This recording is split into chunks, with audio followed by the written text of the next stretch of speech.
I built my brand from zero to $1.3 million in revenue in just 1 year using Google Ads. And honestly, for the past few months, it's almost felt too easy. My best month was $312,000 in revenue. This happened while I was back in the UK, and 3 weeks of that month were spent visiting family. I was barely touching the business. But that's exactly when I realized something. The thing that got me to 300K per month isn't the thing that's going to get me to 500K per month. Because once you reach this stage, the bottleneck stops being the ads and it starts being you. So in this video, I want to break down exactly what is happening behind the scenes of my $1 million ecom brand. And most importantly, the foundation that I'm building to triple my revenue this year. Starting with the systems I've built, the hires I've made, and also the new advertising channel I'm using. Yes guys, major update. And at the end of this video, I've got an announcement that could completely change the direction of this channel. So make sure you stick around to the end to find out what it is. So let's get into it. And for those of you who've been following the journey, you've actually watched this brand grow publicly on YouTube from day one.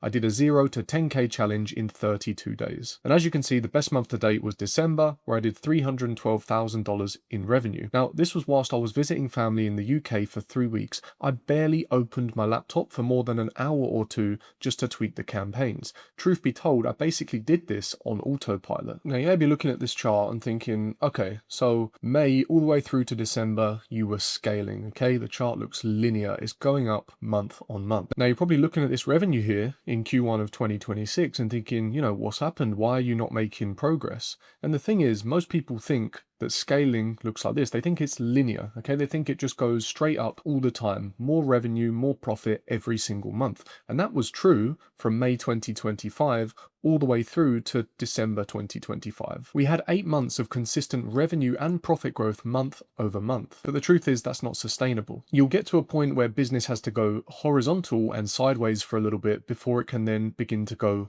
vertical again. Q1 dips are completely normal in e-commerce because Q4 is such a massive buying season. You have Black Friday, Cyber Monday, Christmas sales, January sales. So of course revenue is going to be greater during Q4. I ran a Google Ads agency for 3.5 years and I would see the same thing across all of my clients. Come Q1, they would often be looking to start cutting costs and pulling things back to match the market demand. But I decided to double down and not in the way that you would think. For me, the goal during Q1 was not to push for more revenue and more profit. It was to build the infrastructure to then be able to scale further during Q2, 3, and 4. And as I mentioned, this included implementing the right systems, making the right hires, and adding a secondary advertising channel. But for you to understand this, you need to get an insight as to what my actual team org chart looked like and the systems that we were running. So let me start by showing you what the team org chart looked like in 2025. And I think you'll be quite surprised. So here's the team that got me to $312,000 in revenue, and it could not be more basic. Here you have me at the top of the org chart. Now, everything was being managed through WhatsApp. So I would have individual channels for my private agent who's responsible for sourcing the products from suppliers and then fulfilling the products to the customer. I then had my virtual assistant whose main responsibility was really customer support, but then also just general admin tasks within the business, such as updating the profit and loss report and things like that. I then had the external email marketing team. It's an agency service and they just handle all the flows and the campaigns for me. Now, as you can see by looking at the org chart, I'm a big fan of keeping things simple, and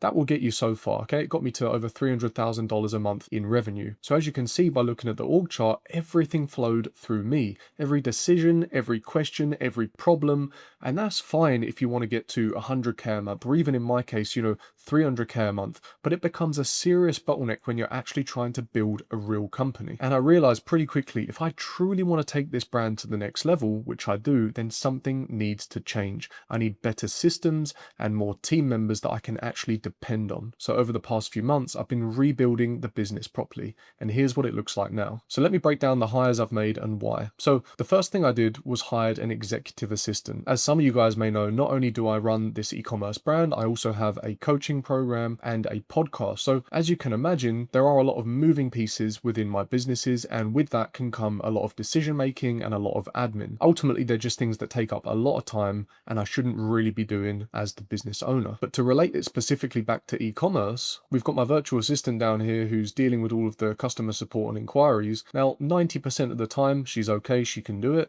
but of course 10% of the time there are unusual requests or potential issues that we need to solve that don't otherwise follow follow our SOPs, our standard operating procedures. So in instances like that, those queries used to come to me. Now I've trained an executive assistant on our processes, and she's more qualified than the virtual assistant. So she now oversees and manages the virtual assistant, and rather than 10% of the queries coming through to me, now only 1% of the queries come through to me, because the other 99% is covered by the executive assistant and the virtual assistant. But it doesn't stop there. Previously, I was the one managing stock, checking inventory levels, making purchases, communicating with our private agent, but now the executive assistant handles all of that. And all I do is oversee what the executive assistant is doing. So how did I do this? How did I create this sync between my team members? So what I did was I got all of my team members onto Discord and just created dedicated channels so that they could all communicate openly, as opposed to having individual WhatsApp channels where everything was coming through to me. So as you can imagine, this took a massive load off of my workload, because I got every single team member into this Discord workspace with dedicated channels for certain chats. Not only that, but I made a second hire, my right-hand man, Matt. Now, for those of you who have been watching my channel for a while, you'll know exactly who Matt is. He was one of my students who joined my coaching program. He previously had a real estate business, and his goal when he joined the program was he wanted to exit his real estate business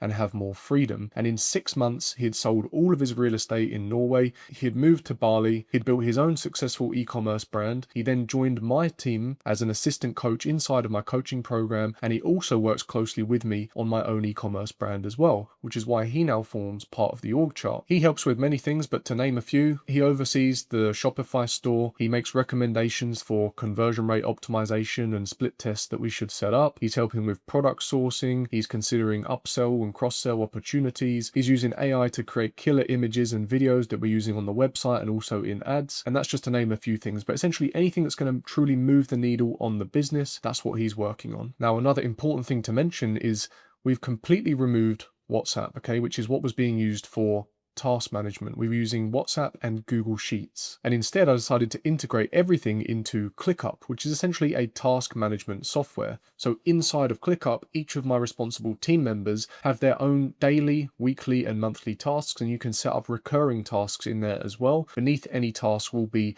a video-based SOP and a text-based SOP, essentially instructions on how to complete the task, when to complete the task, and when the deadline is. I then instructed my executive assistant to oversee management of everybody in ClickUp. So she's then taken on some responsibility as operations management as well. So she keeps an eye on things, makes sure everything is moving correctly. And if there are any blockers, I'm notified via Discord in a dedicated channel titled Decisions Needed or Action Needed from myself, and it gets escalated to me. And now the part you've all been waiting for, the second paid advertising channel. Now, as you can see, Meta has made an appearance on the org chart. I have never opposed Meta ads, okay? But what I have always said, and this is true, is as a beginner, it's much easier to launch initially on Google Ads, where you have high intent traffic, people physically coming to Google, which is a search engine, searching for the products that you sell, being met by your ad, where you only pay when someone physically clicks on the ad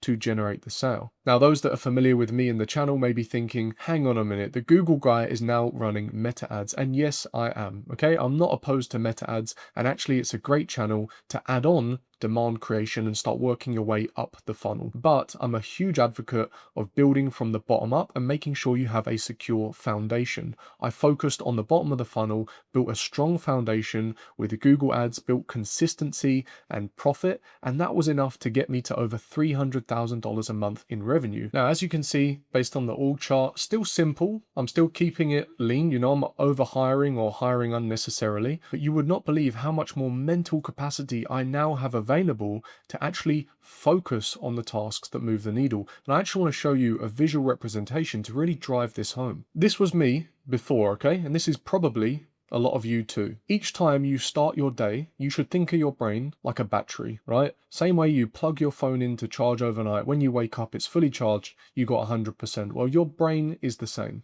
okay?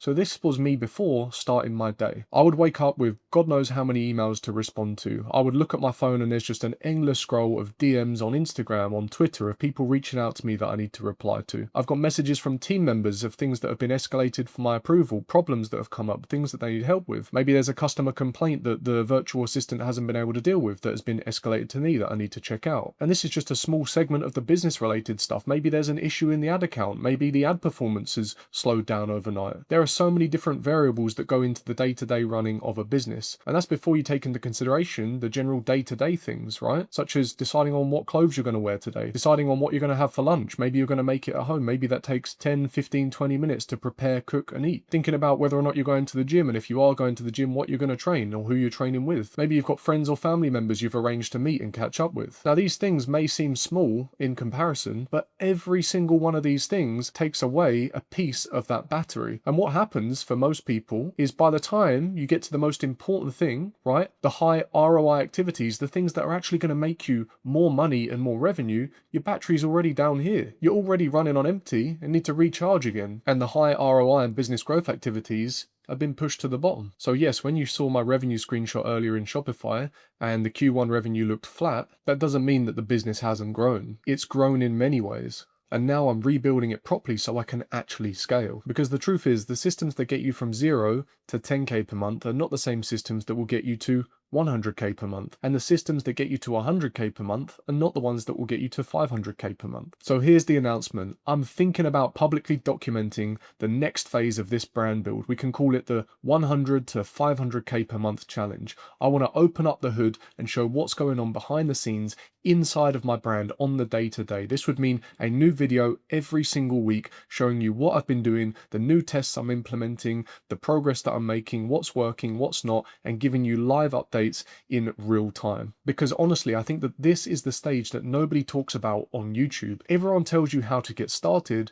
but no one shows you what actually happens after that. So if you want me to document this, if you want me to turn this into a full week-to-week series, then drop a comment saying 500K challenge. And if enough people want to see it, I'll document the whole journey live on YouTube. Everything I'll be uncovering in this series is the exact same stuff that I work through privately with my one-to-one mentorship students. So if you liked what you saw in this video and you want my help implementing the same team, structure and systems into your business, then see the link in the video description to learn more. If you do want to follow the journey of me building my brand to 500K per month, then make sure to smash that like button, drop a comment saying 500K challenge and hit subscribe, and I will see you in the next video.